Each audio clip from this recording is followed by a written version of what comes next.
Harikumar sir, നമസ്കാരം. നമസ്തേ. INS ചക്ര 3 അതിൻ്റെ ആക്രമണ ആണവ അന്തർവാഹിനി ഇന്ത്യ വാടകയ്ക്കെടുക്കുകയാണ്. ഈ SSN എന്ന് പറയുന്ന ഒരു കാറ്റഗറിയിൽ പെട്ടതാണ് റഷ്യയിൽ നിന്ന് വാടകയ്ക്കെടുക്കുന്നത്. വലിയ ഡോളർ തുക ചെലവാക്കിയിട്ടാണ് ഇത്തരത്തിലൊരു ഉദ്യമത്തിന് ഇന്ത്യ ഇറങ്ങി പുറപ്പെട്ടിരിക്കുന്നത്. അടിസ്ഥാനപരമായിട്ട് എന്തിനാണ് ഇതൊക്കെ വാടകയ്ക്കെടുക്കേണ്ട ആവശ്യമുള്ളത് എന്നുള്ളൊരു ചോദ്യം നിലനിൽക്കുന്നുണ്ട്. എന്താണ് ഈ SSN എന്ന് പറയുന്ന ഈ കാറ്റഗറിയിൽപ്പെട്ട ഈ INS ചക്ര 3 പ്രത്യേകത? നേരത്തെ നമുക്കറിയാം INS ചക്ര 2 ഇന്ത്യയുടെ കൈവശം ഉണ്ടായിരുന്നു. അപ്പം അത് വേണ്ട, അത് മാറ്റിക്കൊണ്ട് 3 ചൂസ് ചെയ്യാനുള്ള കാരണമൊക്കെ എന്തൊക്കെയാണ്? എന്താണ് ഇതിൻ്റെ കൂടുതൽ വിശദാംശം? റഷ്യയുടെ കൈവശം ഉള്ള ഒരു അണുശക്തി കൊണ്ട് പ്രവർത്തിക്കുന്ന SSN ക്ലാസ്സിലുള്ള, അതായത് ആക്രമണ അന്തർവാഹിനി, ഇന്ത്യ വാടകയ്ക്ക് എടുത്തിരിക്കുകയാണ്. അത് റിട്രോഫിറ്റ് ചെയ്തുകൊണ്ടിരിക്കുകയാണ്. അതായത് അതിൽ ഇപ്പോഴുള്ള ആയുധങ്ങളെക്കാൾ ശക്തിയുള്ള ആയുധങ്ങൾ ഘടിപ്പിക്കുകയും അതിന്റെ ഹള്ള് ബലപ്പെടുത്തുകയും അങ്ങനെയൊക്കെയുള്ള അത് നവീകരിക്കുകയും ചെയ്യുന്ന ഒരു പ്രവൃത്തിയിൽ റഷ്യ ഏർപ്പെട്ടുകൊണ്ടിരിക്കുകയാണ്. ഒരു വർഷത്തിനുള്ളിൽ, അതായത് 2028 തുടക്കത്തിൽ തന്നെ, ഈ 1.5 വർഷം തുടക്കത്തിൽ തന്നെ ഈ അന്തർവാഹിനി ഇന്ത്യൻ നാവികസേനയുടെ ഭാഗമാകും. എന്താണ് ഈ SSN എന്നൊരു ചോദ്യമുണ്ട്. അത് സാങ്കേതിക അർത്ഥത്തിൽ നേവിയുടെ ജാർഗണിൽ അതിന് പറയുന്നത് ഷിപ്പ് സബ്മേഴ്സിബിൾ ന്യൂക്ലിയർ എന്നാണ്. അണുശക്തി കൊണ്ട് പ്രവർത്തിക്കുന്ന അന്തർവാഹിനികൾ 2 തരത്തിലാണ്. SSBN എന്ന ബലിസ്റ്റിക് മിസൈൽ വഹിക്കുന്നത്, അതുപോലെ വെറും ക്രൂയിസ് മിസൈലുകളും മറ്റ് അന്തർവാഹിനികളെ തകർക്കുന്ന റോക്കറ്റുകളും അല്ലെങ്കിൽ ടോർപിഡോകളും ഒക്കെ മാത്രമുള്ള SSNകൾ. SSBN എന്നാൽ അതിന്റെ പൂർണ്ണരൂപം ഷിപ്പ് സബ്മേഴ്സിബിൾ ബാലിസ്റ്റിക് ന്യൂക്ലിയർ എന്നാണ്. SSN എന്നാൽ ഷിപ്പ് സബ്മേഴ്സിബിൾ ന്യൂക്ലിയർ എന്നാണ്. അതായത് മുങ്ങിക്കപ്പലുകളാണിത്. മുങ്ങിക്കപ്പലുകൾ 2 കാറ്റഗറിയിലാണ്. ഇതിൽ അണുവായുധം ഘടിപ്പിച്ചിട്ടുള്ള ബാലിസ്റ്റിക് മിസൈലുകൾ ഉണ്ടാവില്ല. പകരം ഇതിലുള്ളത് പലതരത്തിലുള്ള ക്രൂയിസ് മിസൈലുകളായിരിക്കും. ഇത് മുഖ്യമായിട്ടും മറ്റൊരു രാജ്യത്തെ ആക്രമിക്കാനും നമ്മുടെ കപ്പലുകൾക്കും നമ്മുടെ അന്തർവാഹിനികൾക്കും സംരക്ഷണം കൊടുക്കാനൂടാണ്. നമ്മുടെ അന്തർവാഹിനികൾക്ക് എങ്ങനെ സംരക്ഷണം കൊടുക്കുന്നു എന്ന് ചോദിച്ചാൽ, ഇത് സാധാരണഗതിയിൽ നമ്മുടെ കപ്പലുകളെയോ നമ്മുടെ അന്തർവാഹിനികളെയോ, അതായത് SSBN ബാലിസ്റ്റിക് മിസൈൽ വഹിക്കുന്ന അന്തർവാഹിനികളെയൊക്കെ ഏതെങ്കിലും അന്തർവാഹിനി ആക്രമിക്കാൻ വന്നാൽ അതിനെ തിരിച്ചാക്രമിക്കാനാണ് ഈ SSNകൾ ഉപയോഗിക്കുന്നത്. അപ്പോൾ ഇപ്പൊ ഇന്ത്യയുടെ കൈവശം ഒരെണ്ണം പോലും ഇല്ല ഇത്തരത്തിലുള്ളത്. ഇന്ത്യക്ക് 2012 മുതൽ 2021 വരെ ചക്ര 2 എന്നൊരു അന്തർവാഹിനി നമ്മൾ ഓപ്പറേറ്റ് ചെയ്തിരുന്നു. അത് റഷ്യയിൽ നിന്ന് വാടകയ്ക്ക് എടുത്തതാണ്. അതിന്റെ ഒരു കാലാവധി തീർന്നു. വാടക കാലാവധി തീർന്നപ്പോൾ നമ്മൾ അത് തിരിച്ചു കൊടുത്തിട്ട് അതിനേക്കാൾ മികച്ച ഒരു അന്തർവാഹിനി ആണ് ഈ ചക്ര 3. ആ ചക്ര 3, അതിന് പേര് വേറെയാണ്. അത് നമ്മൾ പേരിട്ടിരിക്കുന്നതാണ് ചക്ര എന്നുള്ളത്. എനിക്ക് തോന്നുന്നു അക്കുല ക്ലാസ് എന്ന് പറയുന്ന ഒരു കാറ്റഗറി പെടുന്ന അന്തർവാഹിനിയാണിത്.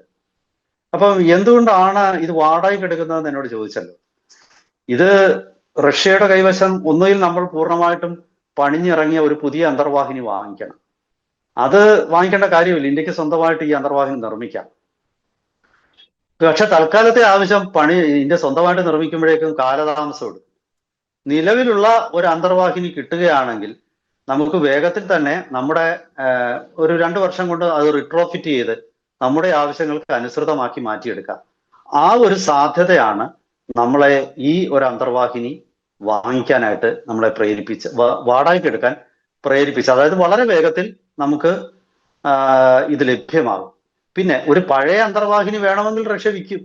പക്ഷെ അതിനേക്കാൾ നമുക്ക് സൗകര്യം വാടകയ്ക്ക് എടുക്കുന്നില്ല. കാരണം ഇതിന്റെ ഉപയോഗം കഴിഞ്ഞാൽ അത് തിരിച്ചു കൊടുക്കാം. അവരെ സംബന്ധിച്ചിടത്തോളം അവർക്കും പ്രശ്നമൊന്നുമില്ല.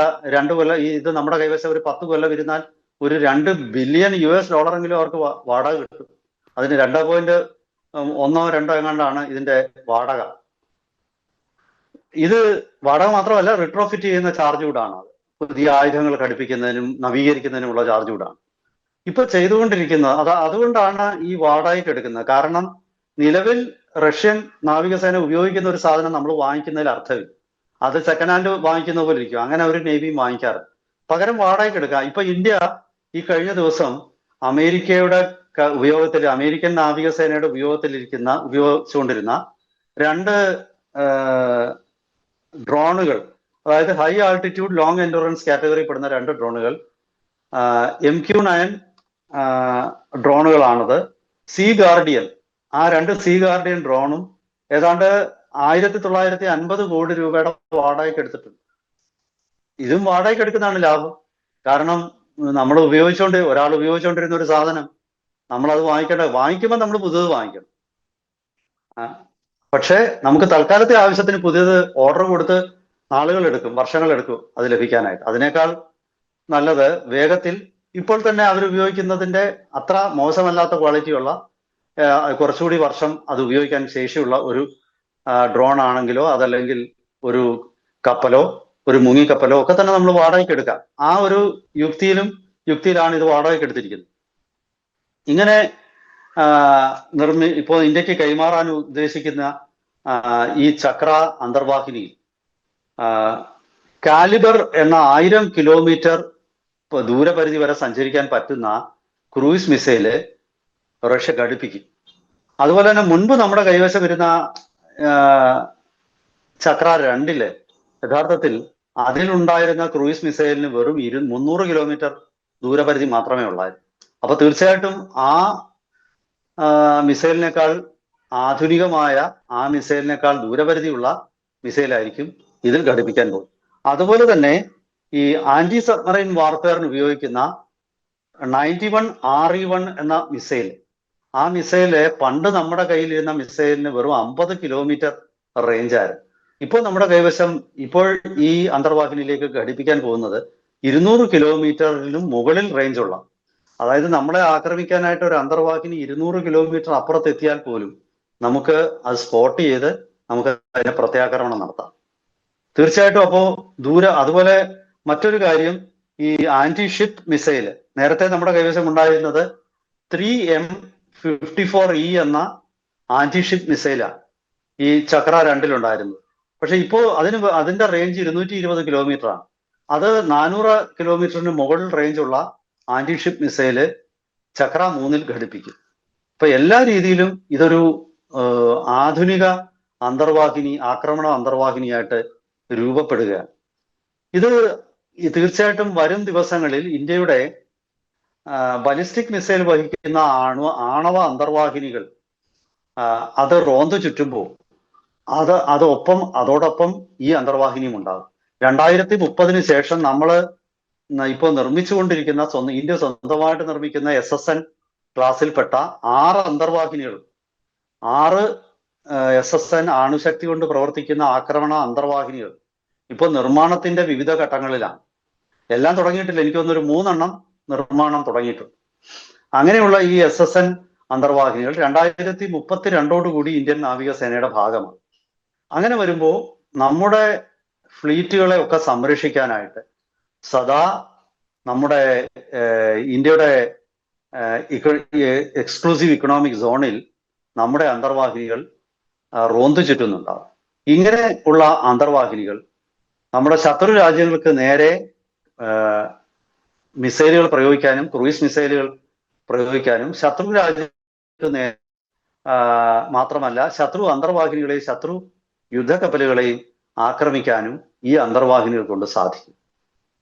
ഇത് സത്യത്തില് ഒരു വിമാനവാഹിനി കപ്പൽ ഓപ്പറേറ്റ് ചെയ്യണമെങ്കിൽ നമുക്ക് SSN കാറ്റഗറിയിൽപ്പെട്ട അണുശക്തി കൊണ്ട് പ്രവർത്തിക്കുന്ന അന്തർവാഹിനികൾ ഉണ്ടാവുന്നതാണ് ഏറ്റവും അഭികാമ്യം. ഇപ്പോൾ വിമാനവാഹിനിക്കൊപ്പം ഉള്ളത് നമ്മുടെ അല്ലാത്ത ഡീസൽ ഇലക്ട്രിക് അന്തർവാഹിനികളാണ്. എന്തായാലും വിമാനവാഹിനികൾ എപ്പോഴും മുന്നോട്ട് പോകുന്നത് ഒരു കൂട്ടമായിട്ടാണ്.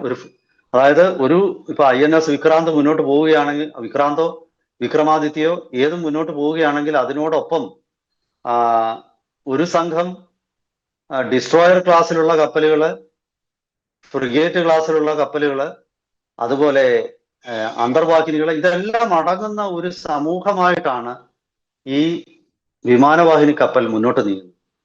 ഇങ്ങനെ അടങ്ങുന്ന ഈ ഒരു സമൂഹം ഇല്ലെങ്കിൽ സ്വാഭാവികമായിട്ടും വിമാനവാഹിനി കപ്പല് ആക്രമിക്കപ്പെടും.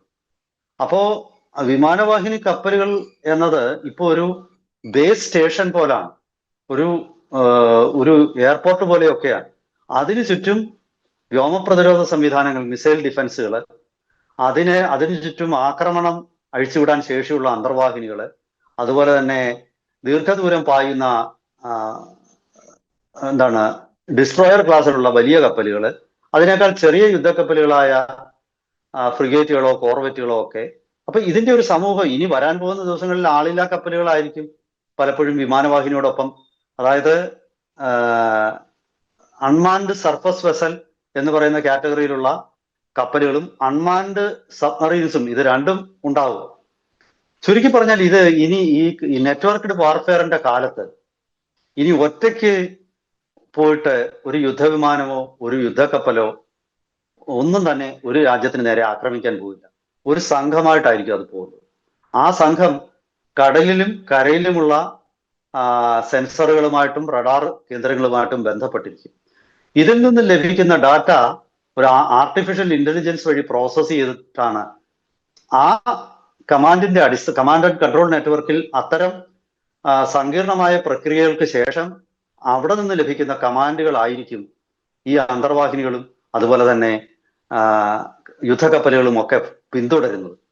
അപ്പോ ഇതിൽ തീർച്ചയായിട്ടും SSN കാറ്റഗറിയിൽപ്പെട്ട അന്തർവാഹിനികൾക്ക് വലിയ പ്രസക്തിയാണ്. ഇപ്പൊ സാധാരണ ഒരു ഡീസൽ ഇലക്ട്രിക് അന്തർവാഹിനി കടലിലേക്ക് ഇപ്പം എയർ ഇൻഡിപെൻഡന്റ് പ്രൊപ്പൽഷൻ എന്ന് പറയുന്ന ടെക്നോളജി ഉള്ളതാണെങ്കിൽ പോലും ഒരു 2-3 ആഴ്ചയിൽ ഒരിക്കൽ മുകളിലേക്ക് സർഫസിൽ വരേണ്ട, അല്ലെങ്കിൽ ഒരു മാസമോ 2 മാസത്തിന് ഒരു മാസമൊക്കെയാണ് പരമാവധി. അത് സർഫസിലേക്ക് വന്ന് ഓക്സിജൻ വലിച്ചെടുക്കേണ്ടതാണ്. പക്ഷെ SSN ക്ലാസ്സിലുള്ള അണുശക്തി കൊണ്ട് പ്രവർത്തിക്കുന്ന ഇത്തരം അന്തർവാഹിനികൾക്ക് വേണമെങ്കിൽ ഒരു വർഷം വേണമെങ്കിലും കടലിന്റെ അടിത്തട്ടിൽ മുങ്ങിക്കിടക്കാം. സ്വാഭാവികമായിട്ടും ഇതിനെ സംബന്ധിച്ച് ഇതിനുള്ള ഒരു നേട്ടം അതാണ്. ഇത് തീർച്ചയായിട്ടും ഇതൊരു ആവശ്യമാണ്. എന്തിന് ഇതിനൊക്കെ പണം മുടക്കുന്നു എന്നുള്ള ചോദ്യം ഉണ്ടാകാം. തീർച്ചയായിട്ടും നമ്മുടെ തീരപ്രദേശത്തിന്റെയും നമ്മുടെ കടലുകളുടെയും സുരക്ഷയ്ക്ക് SSN ക്ലാസ്സിലുള്ള അന്തർവാഹിനികൾ, സത്യത്തിൽ നമ്മളിത് മുൻപ് തന്നെ നമ്മൾ ഇത്തരം അന്തർവാഹിനികൾ പ്രവർത്തനക്ഷമമാക്കി, അത് അന്ന് ചെയ്യാൻ പറ്റിയില്ല. ബെറ്റർ ലേറ്റ് ദാൻ നെവർ എന്നുള്ള തത്വത്തിൽ എന്തായാലും ഇപ്പോഴെങ്കിലും ഇതിനുള്ള ഒരു ബുദ്ധിയും ഇങ്ങനെ ഒരു തീരുമാനമെടുക്കാനുള്ള ഇച്ഛാശക്തിയും കേന്ദ്ര സർക്കാരിന് ഉണ്ടായി എന്നുള്ളത് ഒരു നല്ല ശുഭസൂചനയായിട്ടാണ് ഞാൻ കാണുന്നത്. തീർച്ചയായിട്ടും സമ്പൂർണമായ ഒരു നേവി എന്നുള്ള അർത്ഥത്തിലേക്ക് ഇന്ത്യൻ നേവി വളരണമെങ്കിൽ ഈ SSN കാറ്റഗറിയിൽ പെടുന്ന മുങ്ങിക്കപ്പലുകൾ നമ്മുടെ നാവികസേനയുടെ ഭാഗമാണ്. അത് തീർച്ചയായിട്ടും വരുന്ന ദിവസങ്ങളിൽ സംഭവിക്കും എന്നുള്ള കാര്യത്തിൽ തർക്കമില്ല. ആദ്യമായിട്ട് നമ്മുടെ നേവിയുടെ ഒപ്പം ചേരുന്നത് ഈ ചക്ര 3 ആയിരിക്കും. ചക്ര 3-ന് ശേഷം തദ്ദേശീയമായിട്ട് നിർമ്മിക്കുന്ന അണുശക്തി കൊണ്ട് പ്രവർത്തിക്കുന്ന ആക്രമണ അന്തർവാഹിനികളും നമ്മുടെ സേനയുടെ ഭാഗമാകും. ഏതാണ്ട് 10-12,000 ടൺ ഡിസ്പ്ലേസ്മെന്റ് ഉള്ള, അതായത് ഭാരമുള്ള ആയിരിക്കും ഇത്. തീർച്ചയായിട്ടും ഇതൊരു വലിയ മുന്നേറ്റമായിരിക്കും. ഇതില് 20ഓളം ബ്രഹ്മോസ് മിസൈലുകളൊക്കെ ഉണ്ടാകുമെന്നാണ് പറയപ്പെടുന്നത്. അതിന്റെ കാറ്റഗറിയെ കുറിച്ച് നമുക്ക് വേണമെങ്കിൽ മറ്റൊരു ചർച്ച വരും ദിവസങ്ങളിൽ നമുക്ക് ചെയ്യാം. എന്തായാലും ശരി, കൂടുതൽ വിവരങ്ങൾ ഈ വരുന്ന ദിവസങ്ങളിൽ മാധ്യമങ്ങളിലും പൊതുവിടത്തിലും പ്രത്യക്ഷപ്പെടുന്നതനുസരിച്ച് അതിന്റെ വിശകലനങ്ങളും താരതമ്യങ്ങളുമായിട്ട് നമുക്ക് വീണ്ടും നമ്മുടെ പ്രേക്ഷകരുടെ മുന്നിലെത്താം. എല്ലാവർക്കും ഒരിക്കൽ കൂടി നന്ദി, നമസ്കാരം.